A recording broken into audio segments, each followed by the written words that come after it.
Good afternoon, my name is Olga Atamanova, and I want to thank everybody who joins us here in Ukraine Media Center Ukrinform. It's year 9 of the war and day 320 of the heroic resistance of the Ukrainian people, and now we will be talking about the situation in our capital.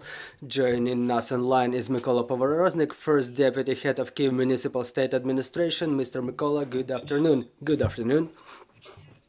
Mr. Mykola, let's start our conversation with greeting you and all the Ukrainians with the fact that the capital of our Ukraine was recognized as the best city of the world by the British issue Resonance. Yes, my greetings. So let's start with how the holidays passed in the capital. Well, you see now, without exaggeration, the attention to Kyiv, the attention to Ukraine is rather intense, and Kyiv got its nominations. And I would like to mention also that the New Year tree, around which there were a lot of disputes, either we should install it or we should not, what it should be looking like, it was recognized as one of the top 5 New Year trees of the world. So we have something to take pride in besides what I've said. So the capitals passed in more or less quiet manner. They were not different from other 300 days of the full-scale invasion, full-scale war. The martial law, the curfew is still in place. The transport was operated under the same regime as during other weekdays or weekends. So no other documented accidents. Well, you just remember we had some alternatively gifted people who were launching fireworks, but the police already evaluated their actions. But in general, everything was quiet and calm. Mr. Mykola, let's talk about the condition of our critical infrastructure. We all noticed that the situation with the power shutdowns got a little bit better. We all had an opportunity to celebrate the holidays. What's the situation as of now? We have to understand what are the circumstances everything is happening in. Talking about the New Year holidays and the Christmas holidays, there was a number of factors which influenced this easing with the power shutdowns. First of all, it's the warm weather, and secondly, some people left, and during this weekend regime, it's only industrial infrastructure that was operating, and we managed to pass this period almost without the shutdowns. Within the last couple of days, taking into account the freezing temperatures and the working days, we got the power shutdowns back. I don't want to call them either scheduled or emergency, but there is certain deficit of the electric power in the grid, so we're still implementing the schedules of shutdowns.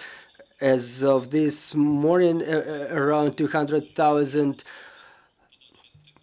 consumers were without power. As to the water and heat supply, everything works under normal regime, in normal mode, save for a couple of apartment blocks where, when the power is being shut down, the supply of water and heat also stops. In general, everything works in normal mode. The transport is circulating, the transport is operating, the water and heat is being supplied to the households. Some experts say that there is a protective umbrella being prepared for the capital, and in February the capital already may be protected against these blackouts, against power shutdowns. We will be able to avoid it. Can you give us a couple of comments on that? Well, yeah, that's also a number of factors, and first of all is the preparation of the system itself. We keep repairing it. We modernize it. I would even say we modernize our power grid. But talking about the umbrella, first of all, our hopes are all invested in the work of the air defense forces. because the last attacks, they show that we can quite effectively repel them without some very substantial damage for our power grid. Talking about the operation of transport in the capital, well, we understand about the subway that it was working in the same mode as to the electric transport. What are the changes planned, or everything will remain as it is? Well, for the time being, we will keep working in the same mode. Now no trams or trolley buses work in the capital. We were still discussing the issue of resuming the operation of the tram network, but the resolution will be taken after the consultation with the power technicians, so that if we already launched the trams, their operation shouldn't stop during shutdowns.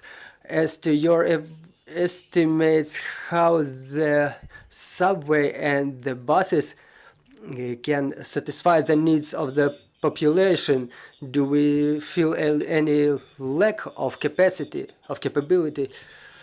Yeah, it's quite sensible already.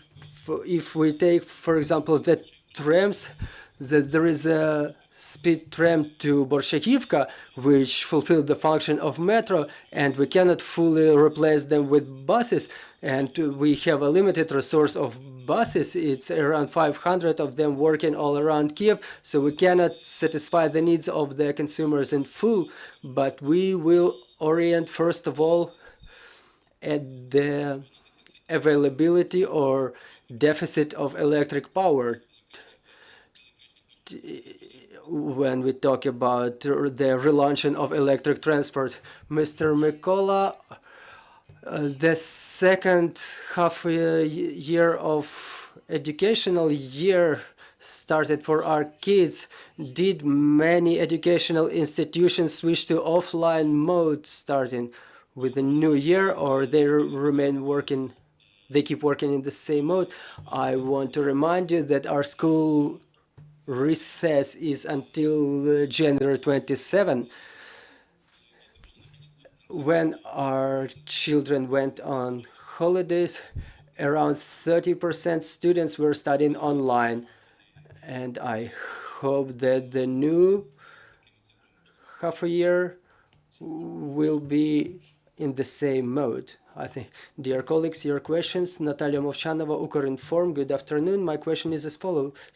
The Ministry of Health announced that there is a critical need for the healthcare that the critical need of the healthcare institutions with generators is already covered. I would like to know if the municipal healthcare institutions are still in need of generators, and how the municipal authorities will solve this issue. And also it was reported that 43 boiler rooms were equipped with these generators, and do you have any plans on installing more generators for the boiler rooms?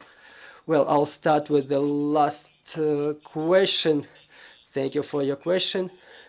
We gradually equip the boiler rooms with the generators where it's possible, because we have the boiler rooms with different capacities. If there isn't opportunity to equip a boiler room with the generators, we do so. We procured a couple recently at cost of the municipal budget, and we continue this work. Talking about the medical institutions, that work was begun maybe 5 years ago, and practically as of today, almost all of the hospitals are equipped with generators. Just last week we equipped the emergency medical system with generators. It's not like equipment, but I would rather say re-equipment, because all of the healthcare institutions are now equipped with generators. I would also like to mention that now we're talking about the critical infrastructure in the same way in the hospitals, which are the installations of critical infrastructure, and the generators, they feed the critically important equipment in the hospitals. Mr. Mykola, we have one last question, and we're letting you go. Just another question. Since we have this situation with the electric power, people start buying generators and power banks and batteries. All of them will be disposed of further on. Is there a plan for some centralized turning in of such things so they can get processed, and people also procure a lot of one-time use gas bottles, and how to utilize them in the city? Well, really, thank you for this question. This issue poses a certain problem. For the time being, it was brought up by the utility service personnel. Yes, the gas bottles are being disposed of along with the regular garbage, and during their utilization, there is a potential for explosion for them, and there are more than 200 spots around the city, and people practically know where such spots are for utilization of batteries, for utilization of relevant light diode lamps, LED lamps.